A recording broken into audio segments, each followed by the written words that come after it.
ဒီနက်နက်တောင်းမဲ့ကော်ဖီကိုလေကိုယ်တိုင်ရွေးချယ်လိုက်တယ်လို့ထင်နေပါသလား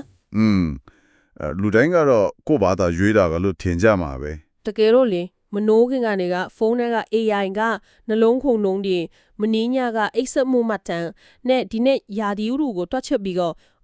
့ကော်ဖီတောက်ချင်စိတ်ပေါ်လောင်ကြော်ညာတစ်ခုကိုတိတ်တဆိတ်ပြသခဲ့တာမျိုးဖြစ်နိုင်ပါတယ် ဟုတ်တယ်ဗျာအဲ့ဒါကတကယ်ကိုဖြစ်နေတဲ့အရာပါ ဆိုတော့ဒီနေ့ရဲ့နက်နက်ရှိုင်းရှိုင်းလေးလာသုံးသပ်မဲ့စီးစင်းမှာတော့လေနေ့စဉ်လူနေမှုဘဝတွေက AI ဆိုတဲ့အချက်လက်တွေကိုအခြေခံပြီးကျမတို့ရဲ့ဆုံးဖြတ်ချက်တွေကိုဉာဏ်ရည်ထုနှိပညာကဘယ်လိုမျိုးနောက်ွယ်ကနေကြိုးကင်နေတယ်လဲဆိုတာကိုဆွေးနွေးသွားမှာပါ ဒုနီယာမှာစိတ်ဝင်စားဖို့အကောင်းဆုံးကလေ AI ဟာကျွန်တော်တို့ခိုင်းတာကိုလုပ်ပေးရဲ့တာမန်ကိရိယာတစ်ခုတတ်မဟုတ်တော့ဘူးဆိုတာပါပဲ အရင်ကဆိုစက်ရုပ်ကြီးတွေအာကာသယင်တွေမှာပဲပါမယ်လို့ထင်ခဲ့ကြတာ哦 ဟုတ်တယ်ဗျာအခုတော့သူကကျွန်တော်တို့ရဲ့နေ့စဉ်အလေးအထားတွေကိုစက္ကန့်ငယ်နဲ့လေ့လာနေတဲ့စနစ်တစ်ခုဖြစ်လာပါပြီ တကယ်ကိုအဖော်မွန်လို့ဖြစ်နေတာပေါ့နော် ဒါပေါ့ကျွန်တော်တို့ဘာကိုကြိုက်လဲဘယ်ချိန်မှာဘာလို့တက်လဲဆိုတာကိုမှတ်သားပြီးတော့ဘယ်လိုပြောမလဲကိုယ့်ထက်တော့ပို့အကြောင်းကိုပိုသိနေတဲ့အနေအထားမျိုးပါတနည်းအားဖြင့်ရွေးချယ်မှုဆိုင်ရာအထင်မြင်မှားခြင်းလို့ခေါ်တယ်ကိုယ်ရဲ့ရွေးချယ်နေတယ်လို့ထင်ရပေမဲ့တကယ်တမ်းကျတော့ AI ကရွေးချယ်ပေးလိုက်တဲ့လမ်းကြောင်းကိုရှောက်နေကြတာမျိုးပါ အဲ့ဒါဆိုရင်ဒီဖြစ်စဉ်ကိုကျမတို့မနေ့အိယာနိုးတဲ့အချိန်ကနေစပြီးခြေရခံကြည့်အောင်လေမနေ့မိုးလင်းတာနဲ့ဖုန်းကိုကောက်ကိုက်လိုက်တယ်မျက်နှာပြင်ကိုကြည့်လိုက်တာနဲ့ဖုန်းပွင့်သွားတယ် Face ID လို့ခေါ်ကြတဲ့စနစ်ပေါ့ဗျာ ဟုတ်တယ်လူတိုင်းကဒါကိုတာမန်တပ်ပုံရိုက်ပြီးတိုက်စစ်တယ်လို့ပဲမြင်နေကြတာများတယ်လေတကယ်တမ်းဒီနောက်ကွယ်မှာဘာတွေဖြစ်လေလဲဆိုတာကိုပြန်ဖြေကြည့်ရင်တော်တော်လေးအံ့သောစရာကောင်းတယ် ဟုတ်တယ်ဗျာတာမန်တပ်ပုံရိုက်တာနဲ့လုံးဝမတူပါဘူး AI ဟာမျက်နှာကိုကင်မရာနဲ့ထုတ်ပုံရိုက်ပြီးမှတ်ထားတာမဟုတ်ဘူးဗျာ ဒါဆိုဘလို့အလုပ်လုပ်တာလဲ ဖုန်းကိုကြီးလိုက်တဲ့တစ်စက္ကန့်အောင်မကြာတဲ့အချိန်အတွင်းမှာပဲဖုန်းကနေမျက်စိနဲ့မမြင်နိုင်တဲ့အနီရောင်ရောင်ကြီးအဆက်ပြောက်ပေါင်းတောင်းနဲ့ချီပြီးမျက်နှာပေါ်ကိုပြစ်လွတ်လိုက်တာပါ မျက်နှာပြင်မျက်နှာသွင်းပြင်ကိုတိုင်းတာပေါ့ ကွက်တီပဲဗျာအရေးပြားကိုဖတ်တာမဟုတ်ပဲအယိုးတီဆောက်ပုံတို့မျက်လုံးအနက်တို့နှာခေါင်းရဲ့အမြင့်စတဲ့ကြီးဒီမျက်နှာသွင်းပြင်ကိုတိုင်းတာလိုက်တာပါ ဆိုလိုတာကညဘက်မောင်မင်းနေတဲ့အချိန်ဖြစ်ဖြစ်မျက်မှန်တက်ထားရင်ဖြစ်ဖြစ်ဖုန်းကပွင့်နေတာအဲ့ဒီအကြောင်းရင်းကြောင့်ပေါ့ ဟုတ်ပဲဗျစမင်ပုံစံပြောင်းသွားရင်တောင်အရေးပြားအောက်ကပုံစံကို तू ကအတီးအကျဖတ်နေတာကို အဲ့ဒီအချက်ကတော်တော်လေးစိတ်ဝင်စားဖို့ကောင်းတယ်ပြီးတော့လေဖုန်းပွင့်သွားတာနဲ့တပြိုင်နက်တည်းမှာ Siri တို့ Google အကူအညီပေးစစ်နဲ့တို့ကလာပြီး တဘောသူတို့ကအကျင့်ဆောင်နေတာလေ ဟုတ်တယ်ဒီနေ့ရာဒီယိုသူဘလို့ရှိတယ်ထီယူတော့ဖို့လိုမလို့ကအစတနည်းတာအစီအစဉ်တွေကိုစက်တဲ့ဆိုသလိုပြောပြပေးနေပြီးဒါတွေကတာမန်နိုးဆက်တစ်ခုထက်အများကြီးပိုသွားပြီနော် ဟုတ်တယ်ဗျာပုဂ္ဂိုလ်ကြီးလက်ထောက်တစ်ယောက်လို့ဖြစ်နေတာ နောက်ပြီးအပြင်ထွက်ဖို့ကားပေါ်ရောက်ပြီဆိုပါစို့ Google Maps ဒါမှမဟုတ် Apple Maps ကိုဖွင့်လိုက်တာနဲ့ဘယ်လမ်းကသွားရင်မြန်ဆုံးရောက်မလဲဆိုတာကိုပြပေးတယ်ဒါမှမဟုတ်ကျွန်မစဉ်းစားမိရကလေ ဗာများလဲဗျာ သူကလမ်းမှာကားဘလောက်ကြက်နေလဲဆိုတာကိုဘလို့လို့အတိအကျသိနေရတာလဲလမ်းတိုင်းမှာကင်မရာတွေတတ်ထားတာမှမဟုတ်တာလေ အဲ့ဒီမှာ AI ရဲ့စွမ်းဆောင်ရည်ကပေါ်လာတာပါပဲ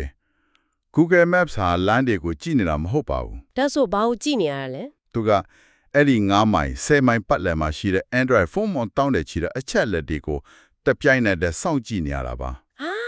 ဆိုတော့ဖုန်းရဲ့ရွေးလျားမှုကိုကြည့်တာပေါ့ မှန်ပါတယ်ဗျာဥပမာကားတစ်စီးက brace နဲ့လိုက်ပြီးဆိုတာနဲ့ဖုန်းရဲ့ရွေ့လျားမှုအရှိန်ကကျသွားတယ်လေဒီလိုမျိုးဖုန်းရကြီးထောင်ကြည့်ပြီးအရှိန်ကျသွားပြီးဒါမှမဟုတ်လူတယောက်လမ်းလျှောက်နေတဲ့အရှိန်လောက်ပဲရွေ့တော့တယ်ဆိုတာနဲ့ လမ်းပိတ်နေပြီဆိုတာကိုအလိုအလျောက်တွေ့ချက်လိုက်တာပေါ့ ဟုတ်တယ်ဗျာတနည်းအားဖြင့်ကားတစ်စီးပိတ်မသွားခင်ကတည်းကလူတွေရဲ့ရွေ့လျားမှုအချက်လက်ကိုကြည့်ပြီးကြိုတင်ခံမဲ့နေတဲ့သဘောပါ ဆိုတော့ကျမတို့အားလုံးဟာကိုမတိလိုက်ပဲနဲ့အဲ့ဒီတွက်ချက်မှုကွမ်းရည်ကြီးတွေကိုဝင်ပါနေကြတာပေါ့နော် သိချတာပေါ့ဗျာ ဒါနဲ့ကိုပိုင်ကောင်းမရှိလို့ Grab တို့ Uber တို့လိုအငှားကား app တွေသုံးရင်ရောအဲ့ဒီမှာလေ AI ကပါနေပြန်တာပဲလေ ဟုတ်တယ်ဗျာဇင်းနိုးတတ်မှတ်တဲ့နေရာမှာ AI ကအဓိကပဲ ဒါပေမဲ့လေဒီပြောင်းလဲနိုင်တဲ့ဈေးနှုန်းသတ်မှတ်မှုလို့ခေါ်တဲ့ရန်တရားမှာကြတော့ကျမနည်းနည်းသဘောထားကွဲလွဲစရာရှိတယ် ဘယ်လိုမျိုးသဘောထားကွဲလွဲတာလဲ ဒီမှာဈေးကို23တောင်းတာဟာ အမျက်ထုတ်တဲ့လောက်ရက်နဲ့ပါကွာလဲပေါ့ ဟုတ်တယ်လေအကြက်အတဲကိုအခွင့်ကောင်းယူပြီးအမျက်ထုတ်နေတာမဟုတ်ဘူးလား အပြင်ပန်းကြည့်ရင်တော့အဲ့ဒီလိုထင်စရာရှိပါတယ်ဗျာဒါပေမဲ့အပြုမှုပိုင်းဆိုင်ရာဘောကဗေဒရှုထောင့်ကနေပြန်ကြည့်မယ်ဆိုရင်လေဒီ AI ရဲ့တွက်ချက်မှုကစိတ်ခံစားချက်ကင်းမဲ့ဒီမဲ့အင်မတန်ရွတ်တီကြပါတယ် ဘယ်လိုမျိုးရုပ်တည်ကြတာလဲ ဒီလိုဗျာမိုးရွာနေတဲ့အချိန်မှာခီးတွေကများပြီးပြည့်ဆွဲမဲ့ကားကနင်းနေတယ် ကားဆရာတွေကလည်းအိမ်မှာပဲနားချင်ကြတယ်လေအဲ့ဒီချိန်မှာ AI ကဈေးနှုန်းကိုအလိုအလျောက်မြင့်တင်လိုက်တဲ့အတွက်ပိုးရမဲ့ဝင်ငွေကြောင့်ကားဆရာတွေလမ်းပေါ်ထွက်လာအောင်ဆွဲဆောင်လိုက်တာပါ အော်ဈေးမြင့်ပေးမှကားတွေထွက်လာမှာကို ဟုတ်တယ်ဗျာတစ်ဖက်မှာလည်းတကယ်အရေးကြီးသွားဖို့မလိုတဲ့ခီးတွေကဈေးကြီးလို့နောက်မှသွားတော့မယ်ဆိုပြီးဆုံးဖြတ်လိုက်ကြတယ်အကျိုးဆက်နေတဲ့တကယ်အရေးပေါ်သွားဖို့လိုတဲ့သူတွေအတွက်က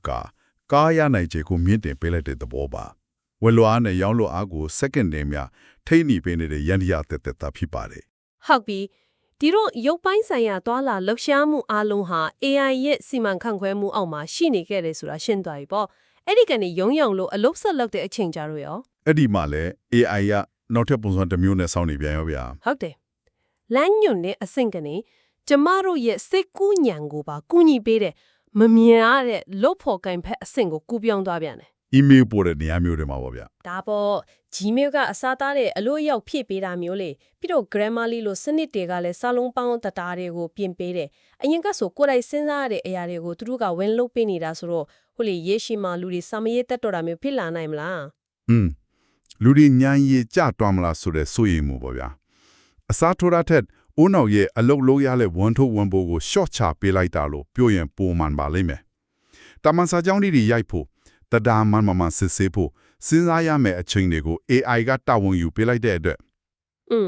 အသိပညာလက်တွေအတုံးချမှုပိုင်းကိုလူသားတွေကပိုပြီးအာရုံစိုက်နိုင်သွားတာပါ ခဏလေးဖြစ်ပြောလို့တောင်းပန်ပါတယ်အဲ့ဒီအသိပညာလက်တွေအသုံးချမှုဆိုတာကတာမန်အချက်လက်တွေကိုတိယုံတတ်တတ်မဟုတ်ပဲပြဿနာဘလို့ဖြစ်ရှိမလဲဆိုတဲ့ view ဟာချမှတ်တဲ့အပိုင်းကိုပြောချင်တာလား ကွက်တီပါပဲဗျာအရင်ကဆိုရင်အချက်လက်ရှာတာအစီရင်ခံစာတွေကိုဖတ်ပြီးအချင်းချုပ်တာနိုင်ငံခြားဘာသာစကားနဲ့စာတိုတွေကိုဘာသာပြန်တာစတဲ့ထပ်တလဲလဲလုပ်နေရတဲ့အလုပ်တွေမှာအချိန်တော်တော်ကုန်ပါတယ် ဟုတ်တယ်အဲ့ဒါတွေကအချင်းအရန်စားတာ အခုတော့ ChatGPT လို့ AI တွေဘာသာပြန်စနစ်တွေကဒါတွေကိုစက္ကန့်ပိုင်းအတွင်းဖြည့်ရှင်းပေးနိုင်ပြီလေ ဆိုတော့ပိုရှုပ်ထွေးတဲ့ပြဿနာတွေကိုဖြေရှင်းဖို့စီးပွားရေး view ဟာအသစ်တွေစဉ်းစားဖို့အချိန်ပိုရလာတာပေါ့ ဟုတ်တယ်ဗျာဒါကအလို့ခွင့်မှာအခြေခံအဆင့်ကိုကြော်လွန်ပြီးအစစ်မြင်တွေးခေါ်နိုင်စွမ်းကိုတွင်းတင်ပေးလိုက်တဲ့သဘောပါ ဒါပေမဲ့လေအဲ့ဒီအပြောင်းလဲကကျမတို့ရဲ့တီထွင်ဖန်တီးနိုင်စွမ်းကိုတကယ်တော့ပိုကောင်းလာစေတာဟုတ်ရဲ့လားတခုခုဆို AI ကိုပဲမေးမယ်စာရင်းရင်လည်း AI ကိုပဲအေးခိုင်းမယ်ဆိုရင် မိခိုလွန်အားကြီးသွားမလားပေါ့ ဟုတ်တယ်လေနောက်ဆုံးကျရင်ကိုပိုင်တွေးခေါ်နိုင်စွမ်းတွေတုံးချွန်သွားနိုင်တယ်အခုဆိုရင် online မှာဖတ်ရတဲ့စာတော်တော်များများကကိုယ့်စီကထွက်လာတဲ့စိတ်ကူးလား AI ကပုံသွင်းပေးလိုက်တဲ့စိတ်ကူးလားဆိုတာခွဲခြားရခက်တဲ့အခြေအနေမျိုးရောက်လာနေပြီ အဲ့ဒါကတော်တော်လေးကိုသတိထားရမယ့်အချက်ပါဗျာနီးပညာကိုလူအတ္တထဲပိုမိခိုးလာတဲ့အခါအလိုအလျောက်စနစ်ပေါ်ပလိုက်မှုလို့ခေါ်တဲ့ AI ပြောသမျှအကုန်အမှန်ပဲစဉ်းစားပေးသမျှအကုန်ကောင်းတယ်လို့ယုံကြည်လိုက်တဲ့အလေးထားမျိုးဖြစ်လာတတ်ပါတယ် အာအဲ့ဒါတကယ်ကြောက်စရာပဲနော် ဟုတ်တယ်ဗျာ AI ကပေးတဲ့ဖြေတွေကမြန်ဆန်ပြီးယုတ်တိတန်ပေမဲ့လူသားတွေရဲ့ထူးခြားတဲ့အတွေ့အကြုံခံစားချက်နဲ့လက်ရှိအခြေအနေရရကိုနားလည်နိုင်စွမ်းမပါပါဘူး ဆိုတော့စိတ်ရုပ်ဆန်ဆန်အဖြေတွေပဲရလာမှာပေါ့ ဒါကြောင့် AI ကိုတွဲဖတ်စာရေးဆရာဒါမှမဟုတ်မူချမ်းရေးပေးသူအဖြစ်သုံးတာပြဿနာမရှိပေမဲ့နောက်ဆုံးဖြတ်ချက်ချတဲ့နေရာမှာကိုယ်တိုင်ရဲ့စဉ်းစားဆင်ခြင်နိုင်စွမ်းကိုတော့အမြဲတမ်းရှင်းတဲ့နေအောင်ထားဖို့လိုအပ်ပါတယ် သဘောပေါက်ပြီနေ့လည်းပဲအလုပ်ခွင်မှာ AI ဟာကျမတို့ရဲ့စဉ်းစားတွေးခေါ်မှုကိုပုံထွေးနေတယ်လို့ညာနေဘက်အင်ပြန်ရောက်တဲ့အခါဖြိုးဖြည့်ရေးအပိုင်းမှာလဲသူကထပ်ပြီးပါလာပြနေ အင်းရောက်တော့လည်းမနာရဘူးပေါ့ဗျာ ဒါပေါ့အင်ရောက်လို့အမောဖြည့်တဲ့အနေနဲ့ Facebook, TikTok ဒါမှမဟုတ် Instagram စတဲ့လူမှုကွန်ရက်တို့ကိုဖွင့်လိုက်ပြီးဆိုလာနဲ့ကျမတို့ကိုလွှမ်းမိုးမဲ့ algorithm တွေချဲရောက်သွားပြီလी ဟုတ်တယ်ဗျာအဲ့ဒီနေရာမှာသူတို့ကရှင်းပွင့်ရင်ပဲ ကျမဆိုရင်တခါတလေဖုန်းမျက်နှာပြင်ကိုကြည့်ရင်အချိန်ဘလောက်ကုန်သွားမှတောင်မတိလိုက်ဘူးဒါဟာတာမန်ဆွဲဆောင်မှုထပ်ပိုးနေတယ်လို့ခံစားရတယ် အဲ့ဒီလိုခစ်သွားတာမဆန်းပါဘူးဗျာလူမှုကွန်ရက်တွေရဲ့ algorithm တွေဟာတာမန်စာရေးတိုက်မှုတယောက်လို့တင်ရှာခြင်းတဲ့စာအုပ်ကိုတသက်ရဲ့စီပေးနေတာမဟုတ်ပါဘူး ဟုတ်ပြီဒါဆိုသူတို့ဘာနဲ့တူလဲ သူကကာစီနိုယုံက slot set တယ်လို့ပဲဗျာဦးနောက်ထက်ကဒိုပါမင်းလို့ခေါ်တဲ့ကျေနပ်မှုပေးတဲ့ဟော်မုန်းထွက်လာအောင်ဘယ်ချိန်မှဘယ် post ကိုပြရမလဲဘယ်ဗီဒီယိုကိုဆက်ဖွင့်ပေးရမလဲဆိုတာကိုအတိအကျတွက်ချက်နေလောင်းကတာတိုင်းတယောက်နဲ့ပို့ထူပါတယ် ဝါလောင်းကန်းတိုင်းဆိုတာတော်တော်လေးကိုထိမိတဲ့တင်စားချက်ပဲ တကယ်လည်းအဲ့ဒီလိုလုပ်နေတာပါဗျာဘယ် post မှာ second ဘယ်လောက်ရက်ကြည့်သွားလဲဘာကိုသဘောကျလို့နှိပ်လိုက်လဲဘ ဘယ်ပုံကိုချဲ့ကြည့်လဲဆိုတဲ့တင်းငယ်တဲ့အပြန်လန်တုံ့ပြန်မှုလေးတွေအစားအကုန်မှတ်ထားပြီးမျက်စိခွာလို့မရအောင်စက်တိုက်ဖန်တီးပေးနေတာပါ ဖြိုခီးအပိုင်းမှတင်မကဘူးနော်။ online ကနေဈေးဝယ်တဲ့ app တွေမှာလည်းအတူတူပဲ။နေ့လည်ကတငယ်ချင်းနဲ့စကားဆက်မိုံမရှိသေးတယ်ဒါမှမဟုတ် internet မှာကချက်လို့ရှာကြည့်လိုက်မိတဲ့ PC တစ်ခုကညဘက်ဖုန်းဖွင့်လိုက်တဲ့ကြော်ညာဖြစ်လာပေါ်နေတတ်တယ် လူတော်တော်များများအဲ့လိုကြုံဖူးကြမှာပါ ကိုယ့်အကြိုက်ကိုအတိအကျသိပြီးရွေးချယ်ပေးနေတာကအဖက်ကကြည့်ရင်တော့အဆင်ပြေသလိုလိုရှိပေမဲ့တကယ်တမ်းကျတော့ကျမတို့ကိုပူပေါင်းလေးထဲမှာပိတ်လောင်ထားတာမဟုတ်ဘူးလား စစ်ထုတ်ထားတဲ့ပူပေါင်းလို့ခေါ်ကြတာပေါ့ဗျာ ဟုတ်တယ်အတိတ်အစမ်းတွေကိုမြင်တွေ့ခွင့်ရွေးချယ်ခွင့်တွေကို AI ကကန့်တက်ပစ်လိုက်တာလို့ကျမတို့မြင်တယ် အဲ့ဒီပူပေါင်းကိစ္စကတကယ်ကိုကြီးမားတဲ့တက်ရောက်မှုရှိပါတယ်ဗျာ AI ရဲ့အဓိကရည်ရွယ်ချက်ကတုံးဆွဲသူကိုသူတို့စီမှာအကြာကြီးနေစေချင်တာပါဒါကြောင့်ကြိုက်မဲ့ထင်တဲ့ຢာတွေကိုပဲဆက်တိုက်ပြသနေပါတယ် အကျိုးဆက်အနေနဲ့ကိုယ်နဲ့သဘောထားမတိုက်ဆိုင်တဲ့အမြင်တွေကွဲပြားတဲ့ယူဆတွေကိုတွေ့မြင်ခွင့်နည်းသွားစေပါတယ်ကိုကြိုက်တဲ့တခြင်းမျိုးကိုလက်ခံထားတဲ့အမြင်မျိုးကိုပဲတစ်ခါမြင်နေရတဲ့အခါကဘာကြီးတစ်ခုလုံးကကိုချင်းသူလိုပဲဖြစ်နေတယ်လို့ချင်းအောင်ထင်မှဖြစ်လာစေပါတယ် အဲ့ဒါတကယ်ကိုအန်ဒရီရှိတဲ့အချက်ပဲနော် ဒါပေါ့ဗျာဒါကြောင့်မြေရသမျှကိုအလွဲတကူမယုံကြည်ပဲကိုပိုင်စင်ချင်တွေးခေါ်နိုင်စွမ်းကိုအမြဲတမ်းတတိပြုဖို့လိုပါတယ်ကိုတိုင်ကတမင်တက်တဲ့ကွဲပြားတဲ့အကြောင်းအရာတွေကိုရှာဖွေဖတ်ရှုတာမျိုးလုပ်ဖို့လိုအပ်ပါတယ် မှန်ပါတယ်ဒါပေမဲ့ AI ကဖုံးမျက်နှာပြင်ပေါ်မှာတင်ကြံခဲ့တာမဟုတ်ဘူးနော်ညအိပ်ရဝင်ချင်းရင်ချီတောင်ခန္ဓာကိုယ်ပေါ်မှာကပ်ပါလာတယ် smart နိုင်တွေကိုပြောချင်တာမဟုတ်လား ဟုတ်တယ်အခုနောက်ပိုင်းလူတော်တော်များများဝစ်စင်လာကြတဲ့ smart နာရီတွေဆိုရင်တနေတာလမ်းလျှောက်ချေလန်းအရေးကွက်နှလုံးခုန်နှုံးတွေကိုမှတ်သားပေးယူတာမကဘူးညဘက်အိတ်တဲ့အခါမှာတော့အိတ်စမှုပုံစံတွေကိုပါ AI ကခွဲချမ်းစိတ်ဖြာစောက်ကြည့်ပေးနေပြီလေ အဲ့ဒါကတော့တော်တော်လေးကိုအဆင့်မြင့်လာတဲ့အပိုင်းပေါ့ ဒါကတော့လူတစ်ယောက်ရဲ့အနက်ရှိုင်းဆုံးကိုရေးကိုတာကိစ္စဖြစ်တဲ့အိမ်မက်ကပါတဲ့အထိဝင်လာတာလို့ခန်းစားရတယ် မှန်ပါတယ်ဗျဒါပေမဲ့လေကျမကြီးရှူထောင်းကနေကြည့်ရင်တော့ဒါဟာကြီးမားတဲ့တိုးတက်မှုပါ ဘယ်လိုမျိုးအကျိုးရှိလို့လဲ အရင်ကဆိုရင် except မှုအရေးအသွေးကိုသိချင်ရင်စီးရုံသွားပြီးစက်တွေအများကြီးတက်နီးမှာစမ်းသပ်ရတာပါဗျာအခုတော့ smart နာရီတွေက AI ဟာလှုပ်ရှားမှုနဲ့နှလုံးခွန်နှုံအပြောင်းလဲကိုကြည့်ပြီးအပေါ်ရန် except ချင်းအဆင့်မှာရှိနေသလားနိချိုက်အိပ်ပျော်နေတဲ့အဆင့်လားဒါမှမဟုတ်အိမ်မက်နေတဲ့အဆင့်မှာလားဆိုတာကိုခွဲခြားနိုင်ပါတယ် အော်အိတ်ဆက်ချင်းအစ်စ်တွေကိုပါသိနိုင်တာပေါ့ ဟုတ်တယ်ဗျဒီလို except ချင်းရဲ့တိဆောက်ပုံကိုအတိအကျသိရတဲ့အတွက်ကျမ်းမာရေးအတွက်လိုအပ်တဲ့ပြုပြင်ပြောင်းလဲမှုတွေကိုအကြံပြုပေးနိုင်ပါတယ်ဒါဟာစီးုံတော်စရာမလိုပဲလက်ကောက်ဝက်ပေါ်မှာဆရာဝန်တယောက်က24နိုင်စောင့်ကြည့်ပေးနေတာနဲ့ခက်ဆင်းဆင်းပါပဲ ပြန်လဲခြုံငုံကြည့်ရမယ်ဆိုရင်လေဒီကနေ့ဆွေးနွေးခဲ့တဲ့အချက်လက်တွေအရယနေ့ခေတ်မှာ AI ဆိုတာအနာဂတ်ကအရာမဟုတ်တော့ဘူး လုံးဝမဟုတ်တော့ပါဘူးလက်ရှိဘဝထဲမှာကိုရောက်နေပါပြီ ဟုတ်တယ်မနက်နိုးလာတဲ့အချိန်မှနဲ့စပြီးအပြင်သွားရဲ့လန်ခီအလုတ်ခွင်ကစာရွေးသားမှုတွေကအစညဘက်ဘာကြည့်မလဲဆိုတဲ့ဖြောဖြည်းရင်းနဲ့နောက်ဆုံးညအရာဝင်ချင်းအိတ်ဆက်မှုပုံစံအထိ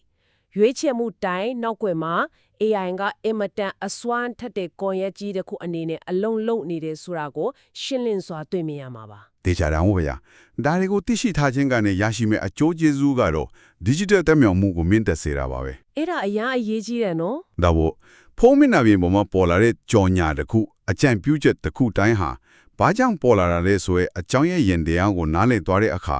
နိပညာရဲ့လွှမ်းမိုးမှုကိုခံရုံတက်မဟုတ်ပဲမိမိဘဝပုံမတိုးတက်ကောင်းမွန်လာစေဖို့ဒီကိရိယာတွေကိုဘလို့ထိရောင်းနဲ့တတိထားအသုံးချရမလဲဆိုတာကိုကိုယ်ပိုင်အသိဉာဏ်နဲ့ဆင်ခြင်နိုင်စွမ်းရှိလာပါလိမ့်မယ် ဟုတ်ကဲ့ပါအစီအစဉ်ကိုမဆုံးခင်မှာနားဆင်သူတွေကိုအတွေ့တစ်ခုလောက်ခြံထားခဲ့ခြင်းပါတယ် ဘာမှဖြစ်မလဲဗျ စဉ်းစားကြည့်ပါ AI ဟာကျမတို့ရဲ့ဆုံးဖြတ်ချက်တွေအလေးအထားတွေကိုဒီလောက်ထိတိတိကျကျကြိုတင်ခန့်မှန်းနိုင်နေတယ်ဆိုရင်တကယ်လို့ဒီနေ့မှလုံးဝမခန့်မှန်းနိုင်တဲ့ပုံမှန်အလေးအထားနဲ့လုံးဝဆန့်ကျင်ဘက်ဖြစ်တဲ့ဆုံးဖြတ်ချက်တစ်ခုကိုရုတ်တရက်ချလိုက်မယ်ဆိုရင်ရော ဥပမာဘယ်တော့မှမတွားဘူးတဲ့နေရာတစ်ခုကိုတွားလာမျိုးလုံးဝမဝယ်ဘူးတဲ့ပစ္စည်းမျိုးကိုဝယ်တာမျိုးပေါ့ ဟုတ်တယ်အဲ့ဒီချိန်ကျရင် AI ကမာယွင်းနေတဲ့အချက်လက်တစ်ခုအနေနဲ့သတ်မှတ်မလားဒါမှမဟုတ်အဲ့ဒါကပဲကျမတို့လူသားတွေစီမှာနောက်ဆုံးကြရင်နေတဲ့လွတ်လပ်စွာရွေးချယ်ခွင့်လူသားဆံမှုရဲ့ပြားရုပ်လားဆိုတာစဉ်းစားစရာပါပဲ ဒီမေကုန်းကိုနားဆင်သူများရဲ့ကိုယ်ပိုင်အသိဉာဏ်နဲ့ဆက်လက်တွေးတောဖို့ချန်လက်ထားရင်ဒီကနေ့ရဲ့နက်နက်ရှိုင်းရှိုင်းလေးလာတုံ့ထမှုအစီအစဉ်ကိုဒီနေရာမှာပဲရန်နာခွင့်ပြုပါ